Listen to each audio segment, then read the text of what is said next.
On s'est fait étrangler, les gars. On s'est fait étrangler, on s'est fait boxer, on s'est fait niata, on s'est fait Djoufara. Il y a tout eu aujourd'hui, les gars. Bonjour à vous, j'espère que vous allez bien.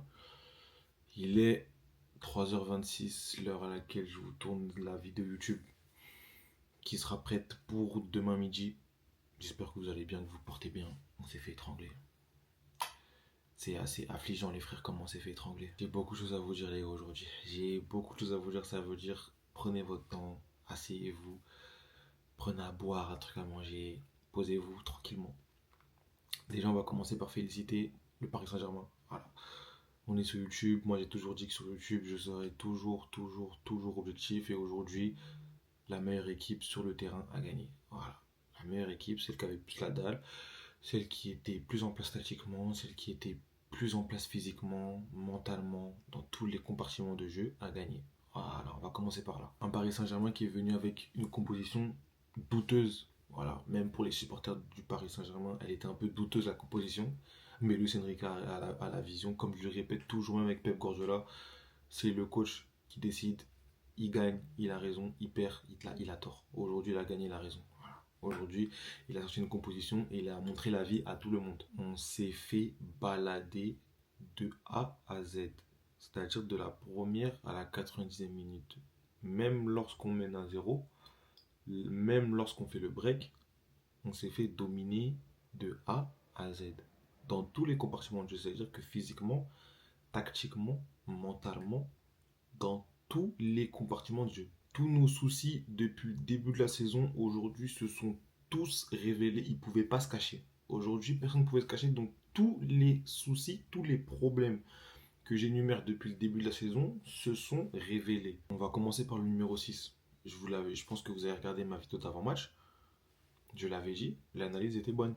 L'analyse était juste. Pour moi, Kovacic était la clé de ce match. Si Manchester City voulait gagner, il fallait avoir un grand Kovacic. Un Kovacic qui fasse les bons choix, qui sait extraire l'équipe d'un pressing, qui ne panique pas. Un Kovacic qui fait du road trick, comme je l'avais dit très exactement dans la vidéo précédente. Sauf qu'aujourd'hui, malheureusement, ça n'a pas été le cas. Malheureusement, ça n'a pas été le cas. On a vu tout l'inverse en fait. Je savais que, comme je l'ai répété dans ma vidéo, je savais que le Paris Saint-Germain ne comptait pas nous laisser le ballon. Le Paris Saint-Germain comptait nous presser quand on avait le ballon. C'est-à-dire que lorsqu'on a le ballon et qu'on doit se relancer, si on veut se relancer et sortir de ce pressing, il faut qu'on passe par le numéro 6. Il faut qu'on trouve le numéro 6 dans les intervalles. C'est-à-dire que quand on le trouve dans les intervalles, forcément, il sera dos au jeu. C'est-à-dire qu'il faut qu'il efface son vis-à-vis par un contrôle ou par une passe. Aujourd'hui, ça n'a pas été le cas en fait. On a vu un Kovacic, des contrôles approximatifs, des passes à 2 mètres, des passes. Le mec il a 3 mètres de toi, tu lui mets une passe, tu lui envoies une lance-roquette sur son pied. Trop d'approximation. Trop, il y en a eu trop. Le double pivot, Kovacic, Bernardo Silva, n'a pas marché. N'a vraiment pas marché. On s'est fait. On a bu la tasse en fait. Le milieu parisien nous a fait boire la tasse. Joao Neves, Vitinha, Fabien Ruiz nous ont fait boire la tasse de la première à la 90e minute. On était dépassé par les événements. Le deuxième souci qu'il y a eu et que j'avais énuméré aussi, c'est le manque de personnalité. Voilà. Le manque de personnalité de nos attaquants, il est waouh. Phil Foden, waouh. Erling Haaland, waouh. Savigno, alors lui c'est le pire. Waouh, waouh, waouh. Pour vous dire à quel point le manque de personnalité était cruel, genre ça se voyait, même un aveugle il l'aurait vu. Le premier but, c'est Akanji qui doit débloquer la situation, les gars. Je sais pas si vous vous rendez compte, c'est Akanji qui a pris le ballon et qui décide, Akanji, défenseur central de métier, qui décide de prendre le ballon et jouer un 1 contre 1 contre Nuno Mendes. Je sais pas si vous vous rendez compte, les gars. Mais c'est fou, c'est lunaire en fait. C'est lunaire. En tout cas, voilà, si je dois faire la chronologie du match, comme je l'avais dit aussi dans ma dernière vidéo YouTube, la composition était exactement comme je l'avais dit. Exactement. Sauf que maintenant, on l'a vu dès le début de match, problème de placement. Voilà. Savigno, problème de placement, ce qui fait que Josko Gvardiol, souvent en infériorité numérique face à Désiré Doué et Hakimi. Milieu de terrain, on est à la ramasse, ça veut dire que à la récupération, on n'est pas là. En transition, on n'est pas là. On se fait exploser de droite à gauche. Ce qui fait que avant la mi-temps, on prend un but d'Achraf Hakimi qui est refusé par la VAR. Donc forcément, premier coup de chaud, vraiment premier coup de chaud, et on voit que tactiquement l'équipe n'est pas en place. C'est-à-dire qu'on se dit, voilà, on va voir ce que Guardiola va nous cuisiner. Il sort Ruben Dias qui se blesse. Voilà, franchement, c'est Ruben Dias, Ake, Stones, le triangle de Bermude. Ake se blesse, Ruben Dias revient. Et quand Stones revient, Ruben Dias se blesse. C'est-à-dire qu'en fait, on les aura jamais les trois disponibles. Après, on peut pas leur en vouloir parce que on n'a tellement pas eu de défenseurs pendant cette période que les frérots, ils revenaient à peine de blessure. Fallait qu'ils enchaînent que des 90 minutes, que des 90 minutes à haute intensité. On va pas leur en vouloir. Donc, il sort Ruben Dias, il sort Savigno pour Jack Grealish. Choix cohérent, vraiment cohérent. Parce que quand tu vois le match de Savigno, quand tu vois tactiquement parlant, il a du mal à se placer défensivement, il fait pas les retours, il défend pas. Lui et Foden, on sait pas, ils veulent pas défendre. On sait pas. Peut-être qu'ils ont cru que c'était un match de gala, je sais pas. Franchement, les gars, je sais pas. J'ai pas de réponse à vous donner. Beaucoup de problèmes tactiques, hein. En première mi-temps, beaucoup de problèmes tactiques. Tellement de problèmes tactiques que même Guardiola est obligé de changer sa défense en cours de match. À un moment, il envoie Matheus Nunes à gauche. Il met Ruben Dias et Josko Guardiola dans l'axe et il met Akanji à droite parce qu'à droite, sur le côté gauche du côté du Paris Saint-Germain, du coup c'est le côté droit de Manchester City, mais sur le côté gauche du Paris Saint-Germain, les pistons ont tendance à monter et Nunes ne sait pas se placer parce que c'est pas un latéral de métier et forcément Guardiola a vu quelque chose qui clochait donc il a dû même changer la défense plusieurs fois dans le match. C'est ça en fait, tellement c'est compliqué, c'est que plusieurs fois dans le match la défense a dû changer. Comme je l'ai dit, on sort de la première mi-temps, on arrive en deuxième mi-temps, deux changements ont été effectués, etc. Et là on joue bien. Pendant 5 minutes, l'espace de 5 minutes, on joue bien. Pendant l'espace de 5 minutes, franchement, top. Jack Grealish qui met un but, venu d'ailleurs. Voilà. Un débordement d'Akanji, un petit cafouillage, une reprise de volée, but. Là, je me dis, hop, franchement, on est très bien payé parce que vu la physionomie du match, et coup sur coup, le deuxième but arrive. Voilà. Deuxième but Erling Haaland, vraiment, on a vraiment eu beaucoup de chance sur ce but. Un centre de Grealish en retrait, Joao Neves qui essaie de couper la ligne de passe, mais qui, sans faire exprès, envoie le ballon pile sur le pied gauche d'Erling Haaland qui finit sur Donnarumma. Là, je me dis, mais on est béni des dieux, quoi, en fait. On est béni des dieux. On joue comme des terroristes, on joue comme des talibans et on se retrouve à gagner 2-0. Mais c'était trop beau pour être vrai. C'était trop beau pour être vrai. Avec cette équipe, c'est trop beau pour être vrai, les gars. À partir de là, on peut parler du troisième problème qu'on énumère à chaque fois, la défense. 35 minutes, voilà, 35 minutes, pas 45 minutes, 35 minutes, cette défense a encaissé 4 buts. 35 minutes, 4 buts, voilà. On mène 2-0, on en prend 4 dans la foulée. Parce que mentalement, cette équipe ne tient pas. Déjà il y avait Ruben Dias. Comme je vous le dis à chaque fois, pour ceux qui ne regardent pas les matchs de Manchester City, Ruben Dias, c'est vraiment l'arbre qui cache tout le reste. Voilà. Ruben Dias, quand il est là, il joue pour 2, il joue pour 3. Mais quand Ruben Dias n'est pas là, la défense, il n'y a plus de leader. En fait, il n'y a plus de leader et ça se voit, ça se ressent. Ça veut dire qu'on a un Parc des Princes qui pousse, on a les adversaires qui poussent, on a notre équipe qui est en train de craquer parce qu'elle prend un but. 4 minutes plus tard, elle prend un deuxième. C'est. Voilà, c'est. Et puis même le deuxième but, c'est. Voilà, vous voyez, le deuxième but, c'est vraiment ce qui résume notre niveau mental, en fait. C'est le langage corporel d'Ederson. Voilà. Quand tu vois Désiré Doué qui te met une frappe, ça frappe la barre. Tu vois le ballon arriver sur Barcola et tu me prends même pas la peine de te le relever et d'essayer d'aller chercher le ballon. Lui, il était assis et il s'est dit, je vais essayer de faire un arrêt assis. Ça, c'est pour vous dire à quel point c'est compliqué. Et pour couronner le tout, Guardiola nous avance pas, Guardiola nous arrange pas. Guardiola, tu nous arranges pas quand tu fais ces changements. Tu nous arranges pas. Quand tu sors Kevin De Bruyne, tu nous arranges pas. Là, tu nous arranges pas. Quand tu fais rentrer Makachi, de 1, tu l'arranges pas lui. De 2, tu nous arranges pas. Quand tu fais rentrer Gundogan, tu nous arranges pas. En fait, tes changements, ils nous arrangent pas. Tu sors un Kevin De Bruyne qui fait un mauvais match. C'est vrai. Mais moi, comme je le répète, les grandes rencontres aux grands joueurs. Ça veut dire que les grands joueurs, ils peuvent être mauvais. Ça arrive. Chaque humain est comme il est, ça arrive. Messi et Ronaldo ont déjà fait des mauvais matchs. Pourtant, c'est les meilleurs joueurs c'est les meilleurs joueurs que la planète ait connus.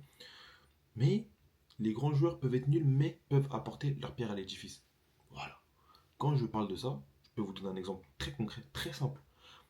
Real Madrid, Manchester City au Santiago Bernabéu en 2023. Score final, un partout. Le Real Madrid mène 1-0. De Bruyne est nul tout le match. Voilà, moi, c'est mon frère. Vous savez comment je m'appelle sur ma page YouTube. Clever De Bruyne, c'est mon jeu préféré. Mais quand il est nul, il faut dire qu'il est nul. Il était nul tout le match. On ne le fait pas sortir parce que c'est un grand joueur et que chaque grand joueur peut apporter sa pierre à l'édifice même s'il est nul. Qu'est-ce qu'il fait? Une frappe venue d'ailleurs qui nous donne le un partout, le match nul et qui nous donne une opportunité de se qualifier au retour à l'Etihad. Match où on a gagné 4-0. Les grands joueurs, c'est comme ça. Et toi, qu'est-ce que tu décides de faire? Nous enlever Kevin De Bruyne, qu'on sait très bien que sur un coup d'éclat, il peut faire quelque chose. Il a toujours été comme ça. Sur un coup d'éclat, il peut faire quelque chose. C'est-à-dire que l'équipe, elle pousse, on se fait presser. Quand on récupère le ballon, on se fait presser. Kevin De Bruyne, malgré qu'il était nul, il a le sens du placement. Il sait se placer, ça veut dire qu'il il sait toujours bien se placer, à gauche, à droite, etc. Là, personne. C'est-à-dire que quand les milieux de terrain avaient le ballon, ils levaient la tête. Foden toujours en retard. Voilà. Foden, c'est pas Kevin De Bruyne. Voilà, c'est ça en fait. Donc quand je là, on comprend pas en fait. C'est que déjà, l'équipe, mentalement, c'est dur. Et toi, tu nous enfonces encore plus avec tes changements. Et quand je vous répète que mon analyse, elle était bonne, c'est que j'avais parlé aussi d'une deuxième clé du match. J'avais parlé aussi d'Erling Haaland. Je vous avais dit que Erling Haaland, on aura besoin de lui dans les duels. Il va falloir être costaud, il va falloir être sauvage, il va falloir être un rat, un fou sur tous les ballons. Il va falloir que tu joues comme le fou de la gare. Faut que tu casses tout. Il faut que quand, par moment, on ne peut pas jouer court et que l'équipe nous presse, il faut qu'on balance un parpaing devant et que toi, tu puisses nous garder les ballons. Chose qu'il n'a pas su faire aujourd'hui. Chose qu'il n'a pas su faire aujourd'hui. Ederson, des ballons, des fois, il lui envoie des ballons, c'est vraiment au casse-pipe. C'est plein de choses, plein de choses. Petit aparté, j'avais dit aussi dans ma vidéo que euh, le fait que Jérémy Doku ne soit pas là ne me dérangeait pas trop.